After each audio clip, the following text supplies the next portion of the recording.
Sunday against the Lions. Ezekiel Elliott scored 2 touchdowns in the game, but had just 18 touch-ins. Yesterday, Jerry Jones had some interesting thoughts on that. I want to be real clear about something. Zeke is one of the best football players in the National Football League. And it makes no sense not to be trying to get the ball to Zeke or get the plays in and around Zeke. So what we do is do both. I could listen to Jerry Jones talk Love it. forever, just the way he says things.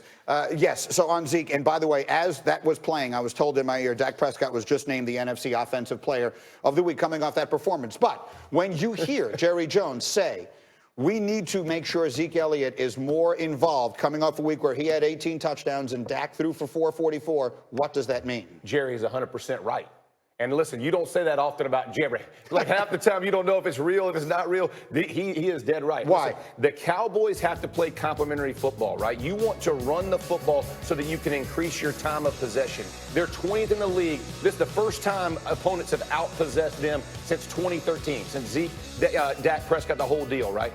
Ultimately, this team succeeds in totality because they can balance the two. That's what Jerry's saying. It's not or Dak or Zeke. It's both and. You need them both. But you got to be able to get the ball to one of the best players in the NFL. And by the way, he didn't have a training camp, so he's just kind of grooving in the season as he's going. This is a guy you want to continue to feature in the run game and the pass game and allow that offense to keep that defense with a soft zone off the field. I feel you. I don't disagree with you. But you know what really kills time of possession? 3 and outs. And you know what you get when you can't run the ball and you keep trying to run the ball? You get 3 and outs, and then you're punting it away.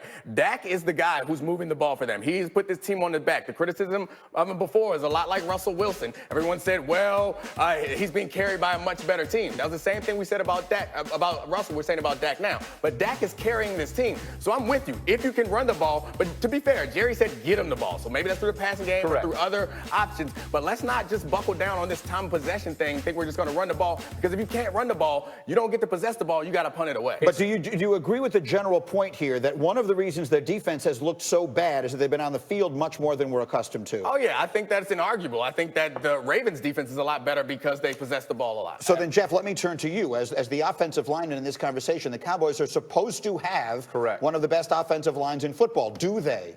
They have not played that way. I mean, the bottom line is names on the jerseys, you would think that's the case, but they have not played to that degree. And Elliott hasn't always, when he gets past the line of scrimmage, and this isn't a whole 8-man box thing. It's not like teams are just packing the box. I don't mean it that way. They just haven't been efficient in running the ball. But ultimately, more touches at that creates more. You begin to wear defenses down. You only get 15 touches as opposed to 25 touches. I don't care what anybody says. The last 10 are the most crucial because it's third and fourth quarters. Those put games away. The first quarters are always going to be tough sledding, but ultimately as games go, and I'm not taking away from Dak, man. Dak is a baller. Right, no, I know you. But you've never sounded more like an offensive lineman in the history of your life. Like, we're going to wear them down. That's a fact. Keep banging it out. No, you can move the ball by throwing it. Throw that thing. All right. Throw that thing. A couple other things I want from you guys. Let's talk about odds. The Patriots are now 9-1 with a win over the Eagles in Philadelphia. They sit atop the latest power rankings on ESPN.com. The Ravens, Niners, Seahawks, and Packers round out the top 5. That's what the power rankings say. Let's talk about what Las Vegas says. New England is plus 110 to win its conference per Caesars. That is the best odds to win either conference by any team in the league.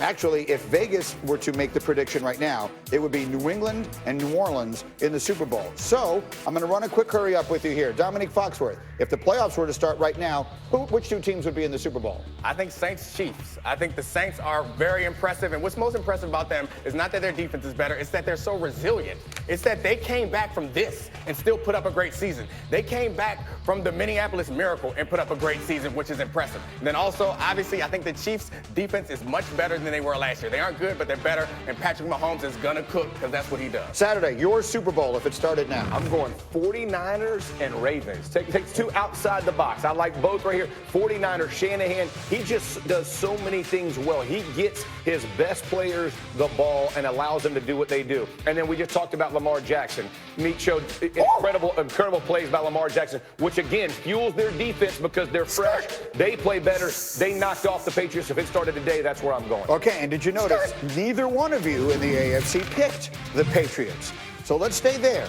Let's talk about Antonio Brown, who yesterday took to Twitter to offer an apology to the Patriots team owner, Robert Kraft. It read, Mr. Kraft, I apologize sincerely to you and your organization. All I wanted to be was an asset to the organization. Sorry for the bad media and the drama. Thank you sincerely, AB. I ask you, Domonique Foxworth, do you see any way, we keep talking about how the Patriots need an offensive weapon, any way that happens? I don't know. I feel like you are closer to Robert Kraft than any of us. You might be able to get into his head more than I, but I think they need a playmaker. I think Tom Brady, it appeared that Tom Brady was one of the people who was upset that they got rid of him. I think it's probably unlikely that they bring him back, but they need somebody that defenses have to account for in order to open up the rest of that offense. What do you think? Ain't no chance the Patriots are bringing back Antonio Brown. No chance. I think it's hard for any team to bring him back, in all honesty. I think you saw him go to the Raiders, and in what, 2 months, he had run himself out. You get to a bad team, can he look, because he's always been with contenders, the Steelers, then obviously going with the Patriots, but when you're looking at a guy, is he going to carry your locker room? He's got a lot to prove, in my opinion. The Patriots, I think, and listen, Tom Brady can be upset as he wants. All of that starts, you want to be an O-line hater, it all starts on that offensive line. Too much Tom Brady getting hit, you begin to solidify that protection, all of a sudden Tom Brady is going to make things happen. Hey, I love offensive linemen, but I do think that Tom Brady does have some pull in that organization. I mean, Garoppolo was gone, but I do think that it's probably unlikely that he ends up there. But I don't think it's crazy to think that he'll be on a team at the beginning of next season. Somebody might give him a chance, but he's not going to change his stripes. I don't think that anyone read that tweet and was like, oh, now he's brand new now. We got a new man. I would take it a step further. I think that tweet yesterday was a cautionary tale for young people paying attention anywhere who are interested in any field of endeavor. Burning bridges is a terrible idea. And Antonio Brown didn't just burn a bridge with the Patriots and directly with the man who owns the team and ultimately makes the decisions there in Robert Kraft. He burned it to the ground. He went back. What else can you do to a bridge after you have burned it? Whatever you have done. And then he burned it again. Exactly. I do think that also that burning the bridge, I think every business is about relationships, and there are relationships around the league. And I think it would be hard for an owner to sign AB and then walk into those owners' meetings and look Robert Kraft in the face after AB disrespected him in the way that he did. I agree. And brought up some of the past things that he wanted to be buried. And we're still talking about it in part because AB won't let it die. That is a conversation I can tell you I don't want to. If I'm anyone, I don't want to have that conversation with Bob Kraft.